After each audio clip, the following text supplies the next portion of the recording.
ساری رات جاگ کر عبادت کرنا یہ ضروری نہیں ہے. جتنی سکت ہے اتنی آپ عبادت کریں. عشاء کی نماز جماعت کے ساتھ پڑھ لیں, فجر کی نماز جماعت کے ساتھ پڑھ لیں, ساری رات عبادت کا ثواب ملے گا حدیث مبارکہ کے مطابق. اصل جو لیلۃ القدر جس کے بارے میں اللہ تعالیٰ نے فرمایا خیر من الف شہر, 1000 راتوں سے بہتر رات, وہ رات رمضان مبارک کی آخری عشرت ہوتی ہے. اس لیے اس رات کو اتنا طول لینا چاہیے. آپ نے دیکھا اس رات میں کتنی خرافات ہو رہی ہیں اور ختم دیے جا رہے ہیں کہ یہ فلاں چیز پکا کر بانٹ دو. اس رات کو پکا کر بانٹنا بدعت ہے, آگے پیچھے کر کے بانٹو.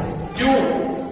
آپ صلی اللہ علیہ وسلم نے فرمایا جب میری سنت کو لوگ چھوڑ چکے ہوں گے اس وقت میری ایک سنت کو زندہ کرنا 100 شہیدوں کو برابر ثواب ہے. عام دنوں میں سنت کو زندہ کرنا 100 شہیدوں کا ثواب نہیں ہے. اس وقت جب لوگ میری سنت کو چھوڑ چکے ہوں گے, اب لوگ اس سنت کو چھوڑ رہے ہیں کہ یہ رات صرف عبادت کے لیے ہے, پٹاخوں کے لیے اس رات کو منا رہے ہیں, گھومنے پھرنے کے لیے اس رات کو منایا جا رہا ہے. اس رات کو طے کر کے دوست احباب سارے جمع ہو رہے ہیں مسجدوں میں عبادتوں کے لیے. وہاں مسجد میں میں بھی آؤں گا, تم بھی آ جانا. وہاں سحری کا انتظام بھی ہوتا ہے. 15 شعبان کا روزہ رکھنا مستحب ہے, واجب نہیں ہے. رکھو ثواب نہ رکھو گناہ نہیں ہے.